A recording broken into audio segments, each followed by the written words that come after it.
سورہ طلاق۔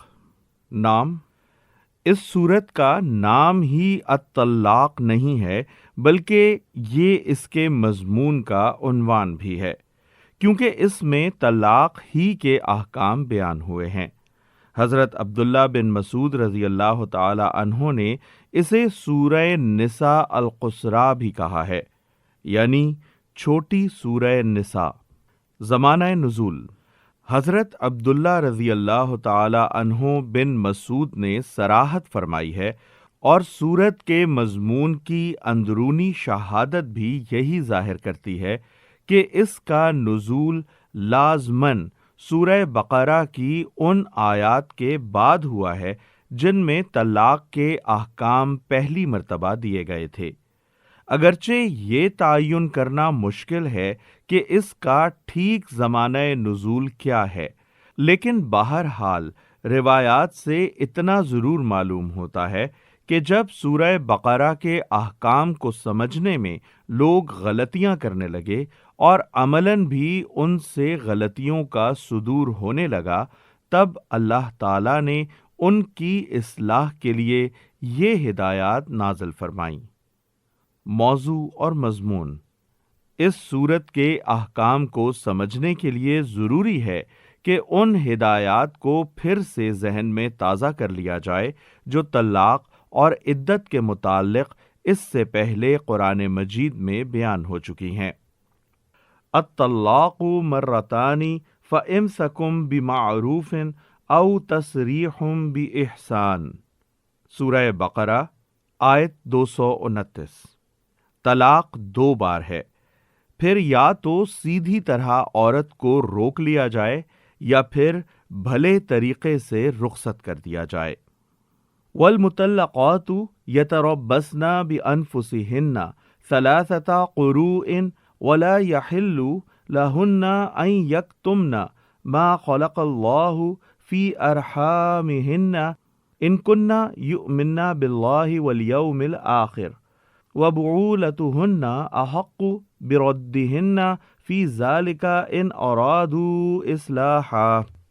البقرہ آیت 228۔ اور مطلقہ عورتیں یعنی طلاق کے بعد 3 حیض تک اپنے آپ کو روکے رکھیں، اور ان کے شوہر اس مدت میں ان کو اپنی زوجیت میں واپس لے لینے کے حقدار ہیں اگر وہ اصلاح پر آمادہ ہوں۔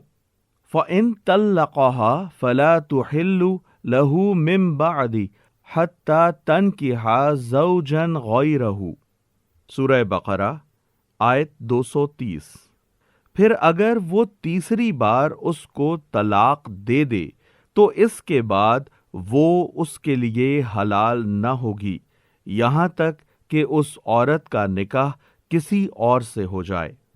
اذا نکحتم المؤمنات ثم طلقتموہن من قبل ان تمسوہن فما لکم علیہن من عدت تعتدونہا۔ سورہ احزاب آیت 49۔ جب تم مومن عورتوں سے نکاح کرو اور پھر انہیں ہاتھ لگانے سے پہلے طلاق دے دو تو تمہارے لیے ان پر کوئی عدت لازم نہیں ہے جس کے پورے ہونے کا تم مطالبہ کر سکو۔ والذین یتوفون منکم ویذرون ازواجا یتربصن بانفسہن 4 اشہر وعشرا۔ سورہ بقرہ آیت 234۔ اور تم میں سے جو لوگ مر جائیں اور پیچھے بیویاں چھوڑ جائیں تو وہ عورتیں 4 مہینے 10 دن تک اپنے آپ کو روکے رکھیں۔ ان آیات میں جو قواعد مقرر کیے گئے ہیں وہ یہ ہیں: 1 مرد زیادہ سے زیادہ اپنی بیوی کو 3 طلاق دے سکتا ہے۔ 2 1 یا 2 طلاق دینے کی صورت میں عدت کے اندر شوہر کو رجوع کا حق رہتا ہے، اور عدت گزر جانے کے بعد وہی مرد اور عورت پھر نکاح کرنا چاہیں تو کر سکتے ہیں۔ اس کے لیے تحلیل کی کوئی شرط نہیں ہے، لیکن اگر مرد 3 طلاق دے دے تو عدت کے اندر رجوع کا حق ساقط ہو جاتا ہے، اور دوبارہ نکاح بھی اس وقت تک نہیں ہو سکتا جب تک عورت کا نکاح کسی اور مرد سے نہ ہو جائے اور وہ کبھی اپنی مرضی سے اس کو طلاق نہ دے دے۔ 3، مدخولہ عورت جس کو حیض آتا ہو، اس کی عدت یہ ہے کہ اسے طلاق کے بعد 3 مرتبہ حیض آ جائے۔ 1 طلاق یا 2 طلاق کی صورت میں اس عدت کے معنی یہ ہیں کہ عورت ابھی تک اس شخص کی زوجیت میں ہے اور وہ عدت کے اندر اس سے رجوع کر سکتا ہے، لیکن اگر مرد 3 طلاق دے چکا ہو تو یہ عدت رجوع کی گنجائش کے لیے نہیں ہے، بلکہ صرف اس لیے ہے کہ اس کے ختم ہونے سے پہلے عورت کسی اور شخص سے نکاح نہیں کر سکتی۔ 4، غیر مدخولہ عورت جسے ہاتھ لگانے سے پہلے ہی طلاق دے دی جائے، اس کے لیے کوئی عدت نہیں ہے، وہ چاہے تو طلاق کے بعد فوراً نکاح کر سکتی ہے۔ 5، جس عورت کا شوہر مر جائے اس کی عدت 4 مہینے 10 دن ہے۔ اب یہ بات اچھی طرح سمجھ لینی چاہیے کہ سورہ طلاق ان قواعد میں سے کسی قاعدے کو منسوخ کرنے یا اس میں ترمیم کرنے کے لیے نازل نہیں ہوئی ہے، بلکہ 2 مقاصد کے لیے نازل ہوئی ہے۔ ایک یہ کہ مرد کو طلاق کا جو اختیار دیا گیا ہے اسے استعمال کرنے کے لیے ایسے حکیمانہ طریقے بتائے جائیں جن سے حتی الامکان علیحدگی کی نوبت نہ آنے پائے، اور علیحدگی ہو تو بدرجہ آخر ایسی صورت میں ہو جب کہ باہمی موافقت کے سارے امکانات ختم ہو چکے ہوں، کیونکہ خدا کی شریعت میں طلاق کی گنجائش صرف ایک ناگزیر ضرورت کے طور پر رکھی گئی ہے، ورنہ اللہ تعالیٰ اس بات کو سخت ناپسند فرماتا ہے کہ ایک مرد اور ایک عورت کے درمیان جو ازدواجی تعلق قائم ہو چکا ہو وہ پھر کبھی ٹوٹ جائے۔ نبی صلی اللہ علیہ وآلہ وسلم کا ارشاد ہے کہ اللہ نے کسی ایسی چیز کو حلال نہیں کیا ہے جو طلاق سے بڑھ کر اسے ناپسند ہو۔ ابو داؤد۔ اور تمام حلال چیزوں میں اللہ کو سب سے زیادہ ناپسند طلاق ہے۔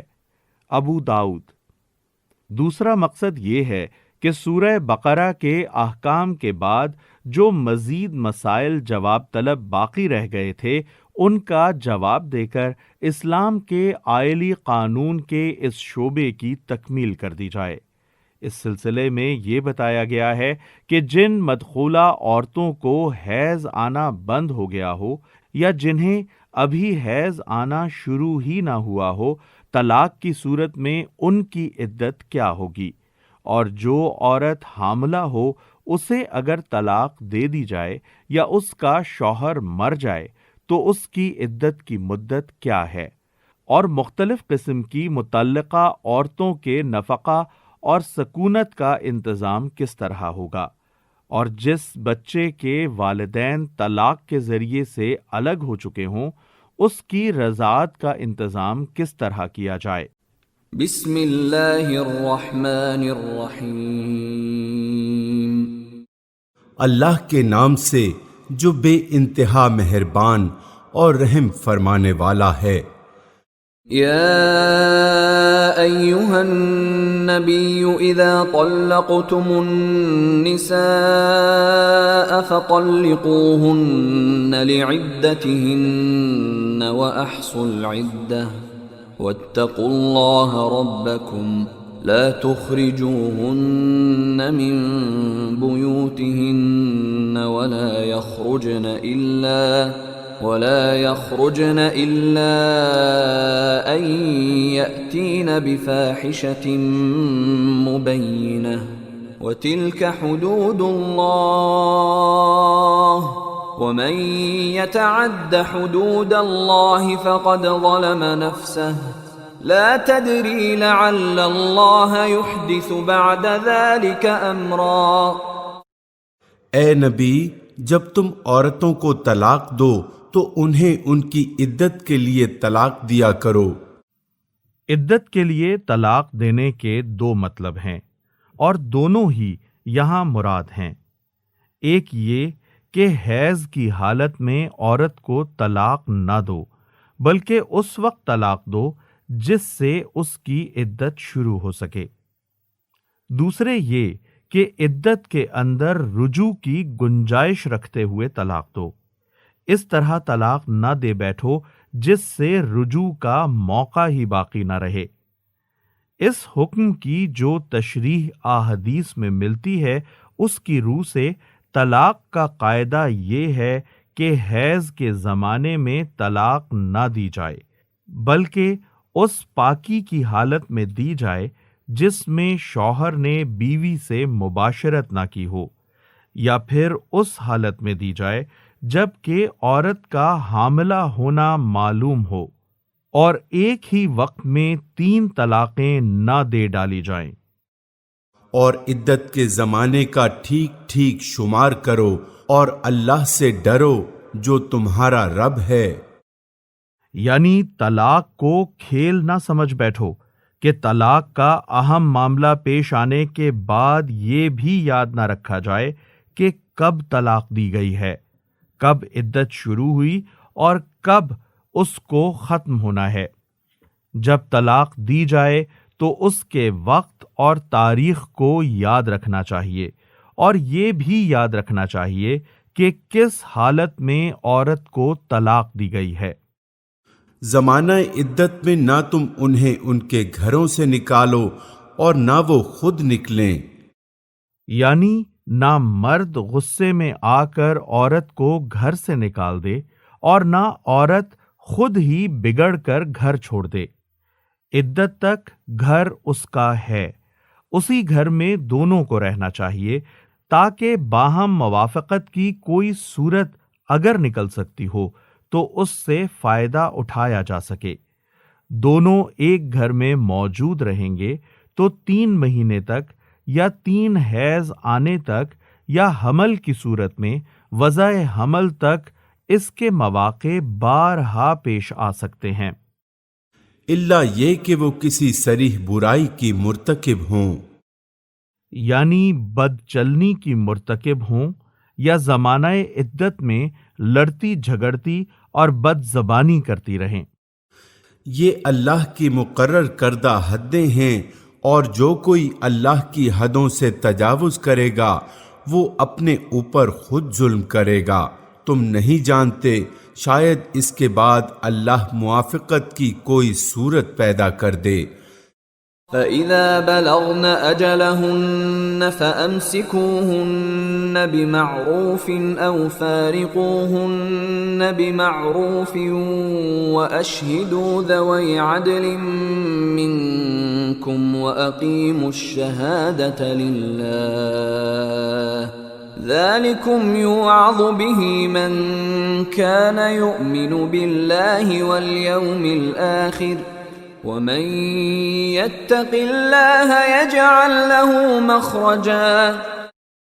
پھر جب وہ اپنی عدت کی مدت کے خاتمے پر پہنچیں تو یا انہیں بھلے طریقے سے اپنے نکاح میں روک رکھو یا بھلے طریقے سے ان سے جدا ہو جاؤ، اور 2 ایسے آدمیوں کو گواہ بنا لو جو تم میں سے صاحب عدل ہوں۔ اس سے مراد طلاق پر بھی گواہ بنانا ہے اور رجوع پر بھی۔ اور اے گواہ بننے والو، گواہی ٹھیک ٹھیک اللہ کے لیے ادا کرو۔ یہ باتیں ہیں جن کی تم لوگوں کو نصیحت کی جاتی ہے، ہر اس شخص کو جو اللہ اور آخرت کے دن پر ایمان رکھتا ہو۔ یہ الفاظ خود بتا رہے ہیں کہ اوپر جو ہدایات دی گئی ہیں وہ نصیحت کی حیثیت رکھتی ہیں، نہ کہ قانون کی۔ آدمی اوپر کے بتائے ہوئے طریقے کے خلاف طلاق دے بیٹھے، عدت کا شمار محفوظ نہ رکھے، بیوی کو بلا عذر معقول گھر سے نکال دے، عدت کے خاتمے پر رجوع کرے تو عورت کو ستانے کے لیے کرے، اور رخصت کرے تو لڑائی جھگڑے کے ساتھ کرے، اور طلاق، رجوع، مفارقت کسی چیز پر بھی گواہ نہ بنائے، تو اس سے طلاق اور رجوع اور مفارقت کے قانونی نتائج میں کوئی فرق واقع نہ ہوگا۔ البتہ اللہ تعالیٰ کی نصیحت کے خلاف عمل کرنا اس بات کی دلیل ہوگا کہ اس کے دل میں اللہ اور روز آخر پر صحیح ایمان موجود نہیں ہے، جس کی بنا پر اس نے وہ طرز عمل اختیار کیا جو ایک سچے مومن کو اختیار نہ کرنا چاہیے۔ جو کوئی اللہ سے ڈرتے ہوئے کام کرے گا، اللہ اس کے لیے مشکلات سے نکلنے کا کوئی راستہ پیدا کر دے گا۔ وَيَرْزُقُهُ مِنْ حَيْثُ لَا يَحْتَسِبُ وَمَنْ يَتَوَكَّلْ عَلَى اللَّهِ فَهُوَ حَسْبُهُ إِنَّ اللَّهَ بَالِغُ أَمْرِهِ قَدْ جَعَلَ اللَّهُ لِكُلِّ شَيْءٍ قَدْرًا۔ اور اسے ایسے راستے سے رزق دے گا جدھر اس کا گمان بھی نہ جاتا ہو۔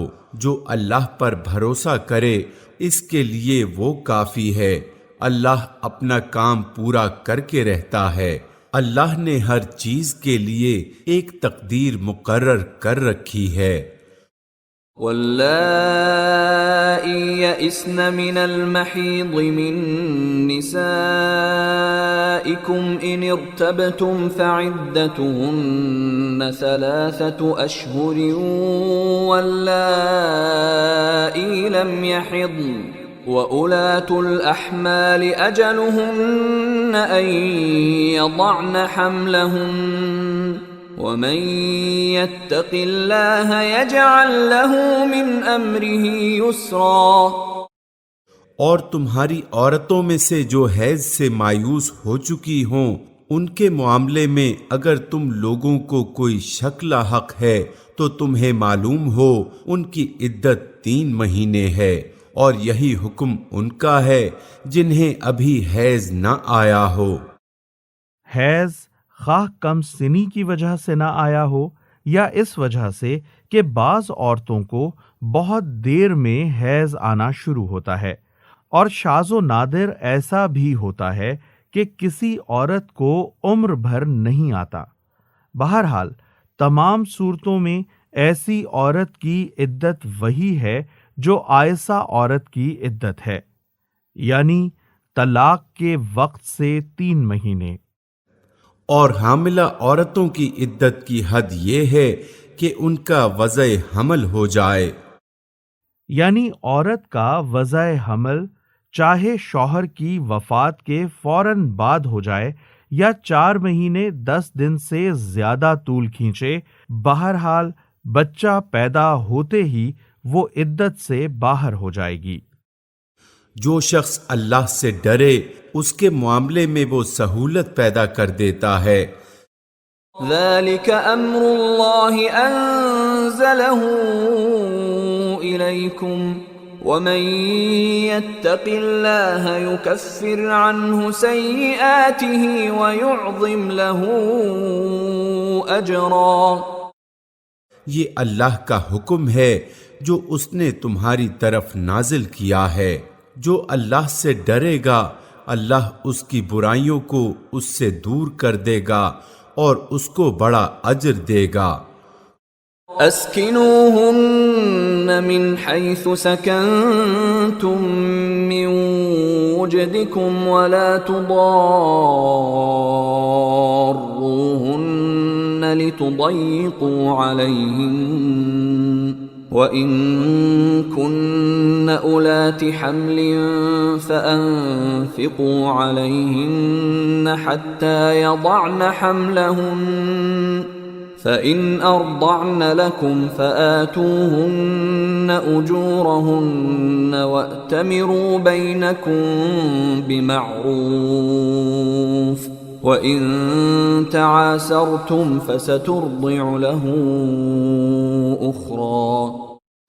ان کو زمانہ عدت میں اسی جگہ رکھو جہاں تم رہتے ہو، جیسی کچھ بھی جگہ تمہیں میسر ہو، اور انہیں تنگ کرنے کے لیے ان کو نہ ستاؤ، اور اگر وہ حاملہ ہوں تو ان پر اس وقت تک خرچ کرتے رہو جب تک ان کا وضع حمل نہ ہو جائے، پھر اگر وہ تمہارے لیے بچے کو دودھ پلائیں تو ان کی اجرت انہیں دو، اور بھلے طریقے سے اجرت کا معاملہ باہمی گفت و شنید سے طے کر لو۔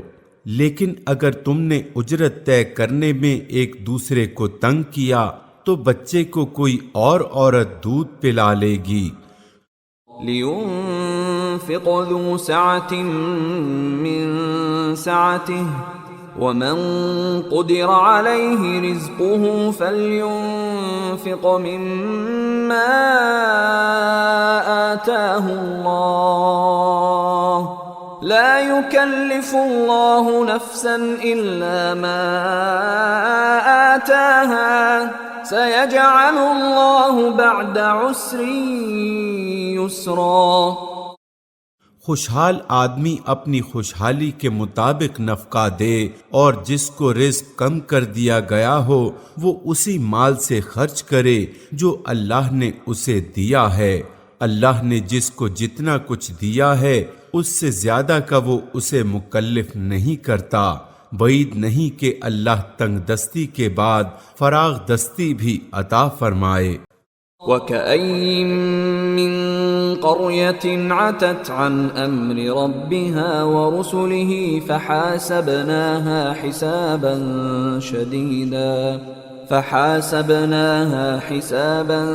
شَدِيدًا وَعَذَّبْنَاهَا عَذَابًا نُكْرًا۔ کتنی ہی بستیاں ہیں۔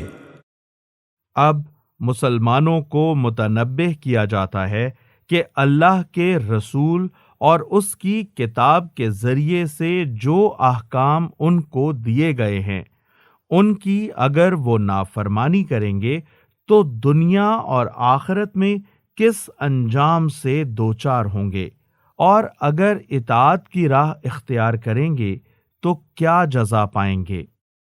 جنہوں نے اپنے رب اور اس کے رسولوں کے حکم کی سرتابی کی تو ہم نے ان سے سخت محاسبہ کیا اور ان کو بری طرح سزا دی۔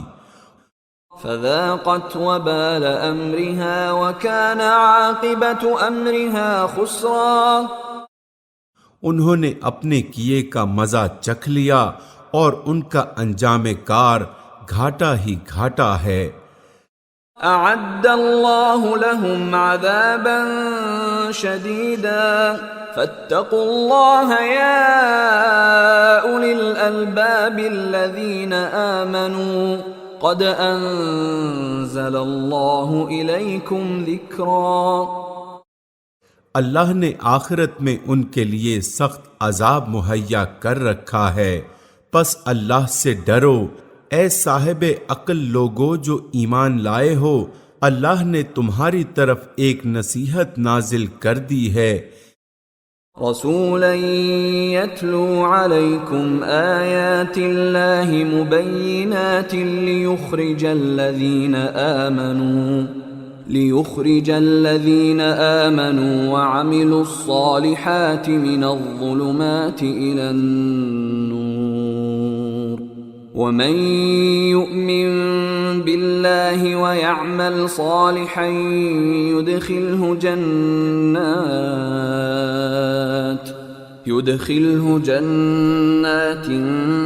تجري من تحتها الأنهار خالدين فيها أبدا قد أحسن الله له رزقا۔ ایک ایسا رسول۔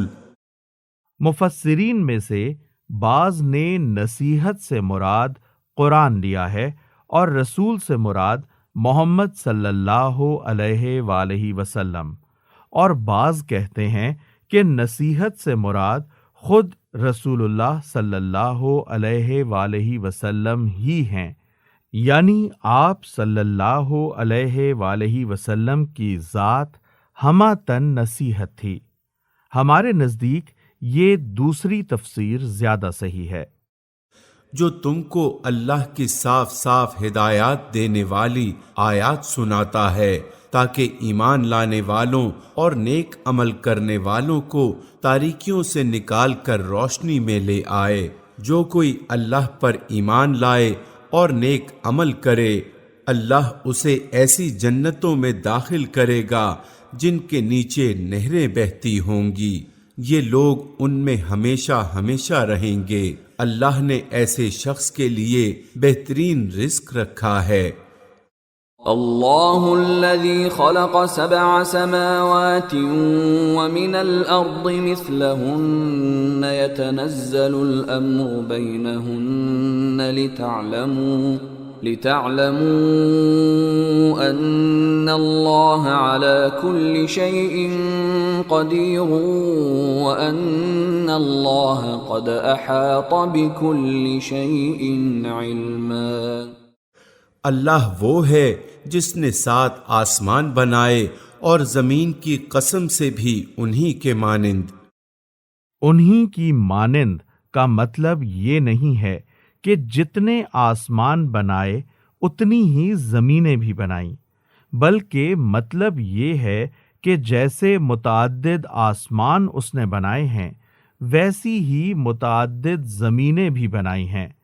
اور زمین کی قسم ہے کا مطلب یہ ہے کہ جس طرح یہ زمین جس پر انسان رہتے ہیں اپنی موجودات کے لیے فرش اور گہوارہ بنی ہوئی ہے، اسی طرح اللہ نے کائنات میں اور زمینیں بھی بنا رکھی ہیں جو اپنی اپنی آبادیوں کے لیے فرش اور گہوارہ ہیں۔